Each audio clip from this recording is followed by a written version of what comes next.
ঠাণ্ডা পৰিছে, বহুত ঠাণ্ডা বৰষুণ দিছে ৰাতি। আৰু এতিয়া গা ধুই মেলি কাপোৰ মেলি আহিছে। আজি আচলতে উঠাও দেৰি হৈ গ'লগৈ আৰু ল'ৰাটোৰ স্কুলো আছে, সময় দেৰি হৈছে, এঠাইলৈ যাব লাগে, বিশেষ কাম এটাত ওলাই যাব লাগে। গতিকে ভাবিলোঁ অতি সহজতে বনাব পৰা আৰু হেল্ডি একদম ব্ৰেকফাষ্ট এটা বনাওঁ। আটা দি ভুৰভুৰীয়া পিঠা বনাওঁ, আপোনালোককো দেখাওঁ। আৰু খাবলৈ বিৰাট সোৱাদ ভৰা হয়। চেনি দিও বনাব পাৰি, নিমখ দি বনাব পাৰি। মই পিছে চেনি দি বনাম আৰু অতি সহজতে আৰু হেল্ডি ৰেচিপি হয়। ল'ৰাটো টিফিনতে দিব পাৰিম, নিজে খাই পেট ভৰাই যাব পাৰিম। ব'লক তেন্তে বনাওঁগৈ আটা দি ভুৰভুৰীয়া পিঠা। পুনৰবাৰ স্বাগতম জনাইছোঁ তুমি কিটচেন এণ্ড ব্লগৰ অন্য এটা ভিডিঅ'। এয়া মই 4 কাপ জোখৰ আটা লৈ লৈছোঁ। আমি যিটো নৰ্মেল কাপ তেনেকুৱা 4 কাপ জোখৰ আটা লৈছোঁ। আৰু এতিয়া আন্দাজমতে চেনি ল'ম। আপোনালোকে যদি চেনি বেছি খাই ভাল পায় তেন্তে বেছিকৈ ল'ব পাৰে, কমকৈ খালে কমকৈ ল'ব পাৰে। আৰু এই পিঠাবিধ অকণমান নিমখ দি হ'লেও নিমখীয়া কৰি খাব পাৰি। এতিয়া মই নামমাত্ৰ নিমখ অলপ দি ল'ম। এয়া মই অকণমান নিমখ দি ল'ম ইয়াত আৰু এইখিনি ধুনীয়াকৈ সানি ল'ম।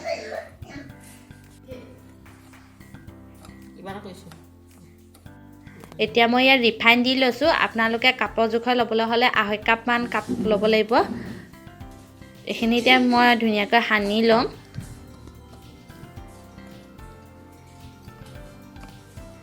আৰু আন্দাজমতে পানী দি এই বেটাৰখিনি ৰেডি কৰি ল'ম।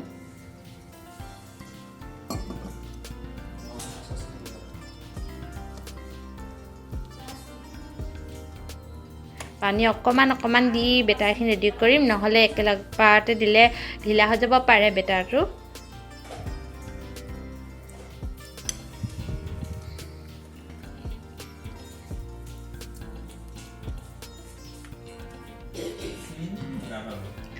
এয়া আমাৰ বেটাৰখিনি ৰেডি হৈ গ'ল। এয়া দেখিছেনে, একেবাৰে পনীয়াও নহয় আৰু একেবাৰে ডাঠো নহয়, এইদৰে হ'ব লাগে বেটাৰখিনি। এতিয়া মই গেছটো জ্বলাই ট্ৰে এখন পাতি লৈছোঁ আৰু ইয়াতে মই নামমাত্ৰ ৰিফাইন দি চামুচ এখনে গোটেই ট্ৰেখনত সানি ল'ম।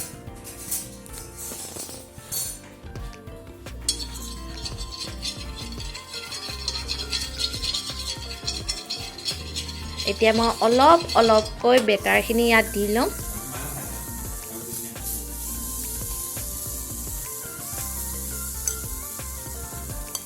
বেটাৰখিনি মই চামুচেৰে ৰুটি আকাৰত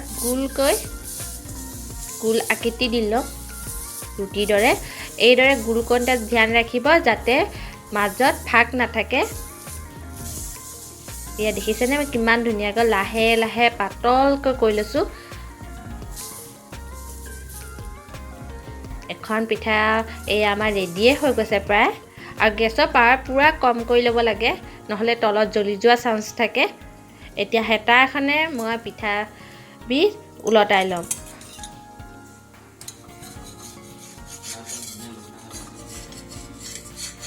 এয়া চাব দেই, পিঠাখন কিমান ধুনীয়া ৰং ধৰি গৈছে। এয়া মোৰ পিঠা ৰেডি হৈ গৈছে। এয়া দুখন পিঠা দেখিছেনে, দুইটা চাইডে ধুনীয়াকৈ সিজি উঠিছে আৰু পূৰা পাতল আৰু একদম খাবলৈ সোৱাদ ভৰা হয়। আৰু কেইখনমান পিঠা মোৰ ৰেডি হৈ গৈছে।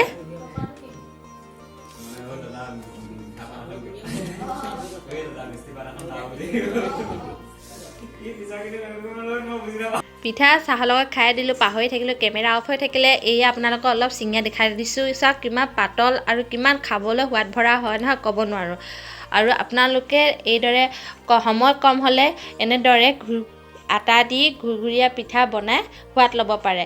আজিৰ ভিডিঅ'টো মই ইমানতে সামৰণি মাৰিলোঁ। আপোনালোকে যদি মোৰ ভিডিঅ' চাই ভাল পালে তেন্তে লাইক, কমেণ্ট আৰু শ্বেয়াৰ কৰিব। আৰু এতিয়ালৈকে যদি মোৰ চেনেলটো ছাবস্ক্ৰাইব নাই কৰা, যদি মোৰ ভিডিঅ'সমূহ চাই ভাল পাইছে তে প্লিজ চেনেলটো ছাবস্ক্ৰাইব কৰি দিব। আপোনালোকে সকলোৱে মোৰ ভিডিঅ'টো চোৱাৰ বাবে বহুত ধন্যবাদ। Bye bye.